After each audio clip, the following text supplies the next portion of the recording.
Dear students, online ক্লাসে আবারও তোমাদের স্বাগতম। আমি মোহাম্মদ নুরুল আলিম, ইনস্ট্রাক্টর পদার্থ। দশম শ্রেণী পদার্থবিজ্ঞানের দশম অধ্যায় স্থির তড়িতের তড়িৎ ক্ষেত্র বা ইলেকট্রিক ফিল্ড বিষয় নিয়ে এখন আমি তোমাদের সঙ্গে আলোচনা করব।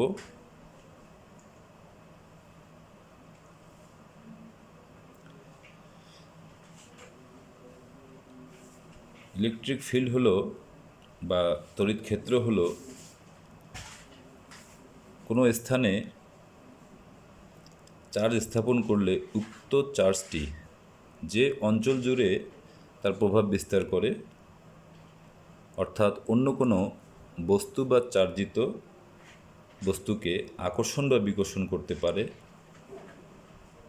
তাকেই উক্ত চার্জটির তড়িৎ ক্ষেত্র বলা হয়। মনে করো আমরা এখানে কিছু চার্জ স্থাপন করলাম। এই চার্জটি হতে সর্বাধিক এতদূর দূরত্ব পর্যন্ত সে অন্য কোনো চার্জিত বস্তু বা অন্য কোনো বস্তুকে আকর্ষণ বা বিকর্ষণ করতে পারে। সেক্ষেত্রে এই দূরত্ব নিয়ে যদি আমরা একটি গোলক অঙ্কন করি, কেন গোলক অঙ্কন করব? কারণ সে তো শুধুমাত্র একদিকে কোনো চার্জিত বস্তুকে আকর্ষণ বা বিকর্ষণ করবে না, বরং ওই বিন্দু থেকে সর্বদিকেই এই দূরত্বের সমানই দূরত্ব নিয়ে প্রভাব বিস্তার করবে। সুতরাং চার্জটিকে কেন্দ্র করে এই দূরত্বের সমান ব্যাসার্ধ নিয়ে যদি আমরা একটি গোলক অঙ্কন করি,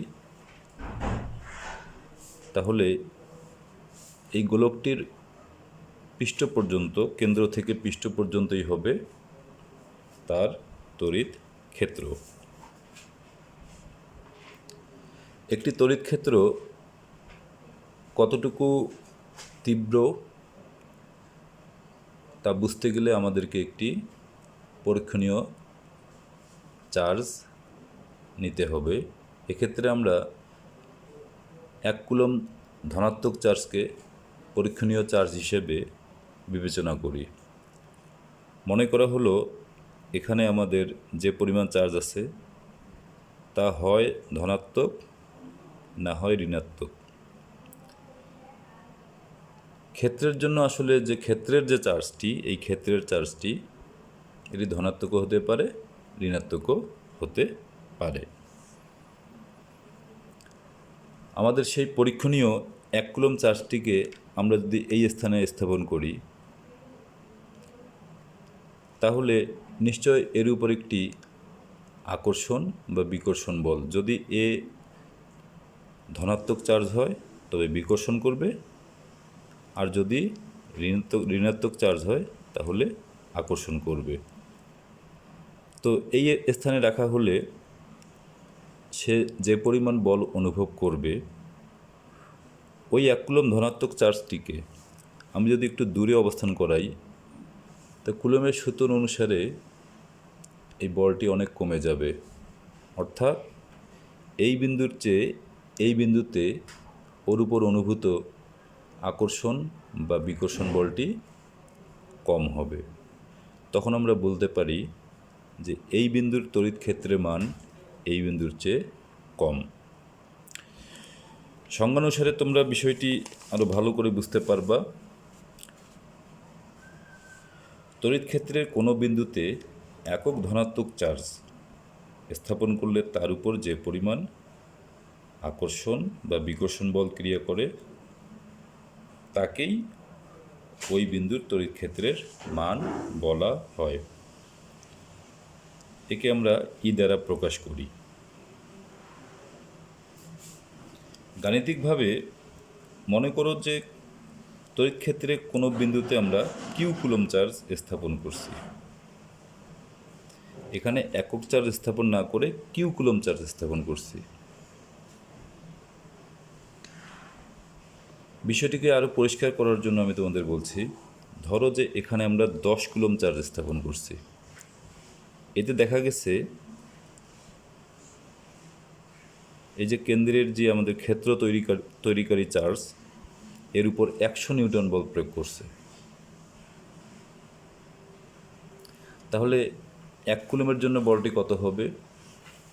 আমরা যদি 10 কুলম চার্জের জন্য 100 নিউটন বল পাই, তাহলে 1 কুলম চার্জের জন্য ঐকিক নিয়মে 100/10 অর্থাৎ 10 কুলম চার্জ 10 নিউটন বল প্রয়োগ করবে। তাহলে 1 কুলম চার্জের জন্য বলটি হচ্ছে 10 নিউটন। অনুরূপ আমরা যদি সংখ্যা দিয়ে না গিয়ে চিহ্নের মাধ্যমে প্রকাশ করি যে আমরা কোনো তড়িৎ ক্ষেত্রের বিন্দুতে কিউ কুলম ধনাত্মক চার্জ স্থাপন করছি এবং এতে করে দেখা গেছে তার উপর এফ বল আকর্ষণ বা বিকর্ষণ করছে,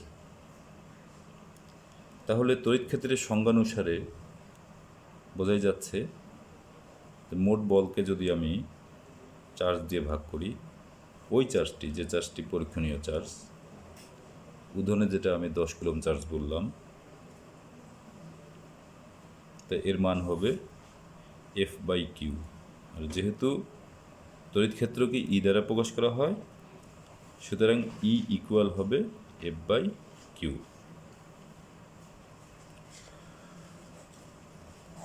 কুলমের সূত্রের সাহায্যে আমরা তড়িৎ ক্ষেত্রের মান নির্ণয় করতে পারি। তড়িৎ ক্ষেত্র মানে তোমাদের বারবার মনে রাখতে হবে যে পরীক্ষণীয় চার্জটি কিন্তু 1 কুলম হতে হবে।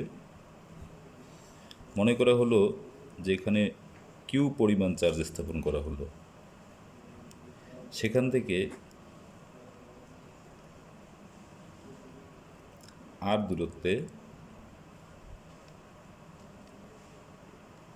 স্মল কিউ, এটা ক্যাপিটাল কিউ দিয়ে প্রকাশ করা হলো, আর স্থাপিত পরে যে চার্জটি আমরা স্থাপন করলাম সেটা হলো স্মল কিউ।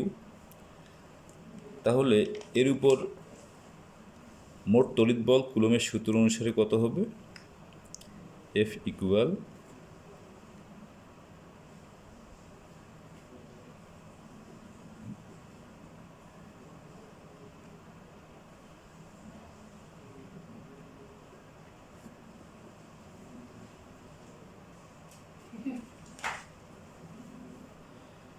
এই কিউ চার্জের পরিবর্তে যদি আমরা এখানে 1 কুলম চার্জ স্থাপন করি,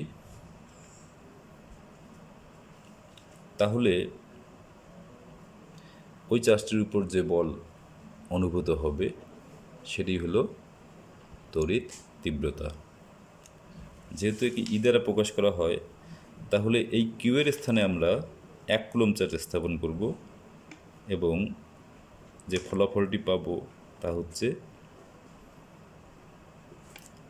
যেহেতু স্মল কিউ এর স্থলে আমরা 1 কুলম চার্জ স্থাপন করব, সমীকরণটি দাঁড়াচ্ছে ই ইকুয়াল কে কিউ ইন্টু 1/r² ইকুয়াল কে কিউ/r²।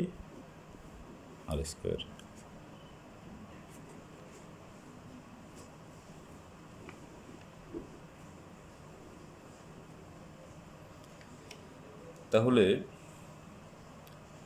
পূর্বের সমীকরণ ই ইকুয়াল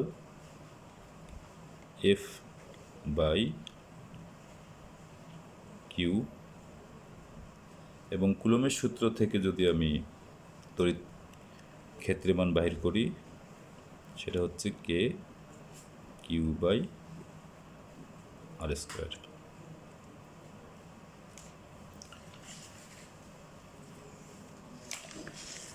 আমি আবারও তোমাদের সামনে আসছি। তড়িৎ ক্ষেত্রের কোনো বিন্দুতে একক ধনাত্মক চার্জ স্থাপন করা হলে তার উপর যে পরিমাণ আকর্ষণ বা বিকর্ষণ বল ক্রিয়া করে তাহাই ওই বিন্দুর তড়িৎ ক্ষেত্রের মান। যেহেতু এটি একক চার্জের উপর ক্রিয়াশীল বল, তাই এর একক হবে নিউটন পার কুলম। তাহলে তড়িৎ ক্ষেত্রের মান একক হলো, তড়িৎ ক্ষেত্রের মানের একক নিউটন পার কুলম। তো আমার প্রিয় স্টুডেন্টস, ধন্যবাদ, তোমরা আমাদের সঙ্গেই থাকো। আমরা ধারাবাহিকভাবে ক্লাস অব্যাহত রাখব। ধন্যবাদ।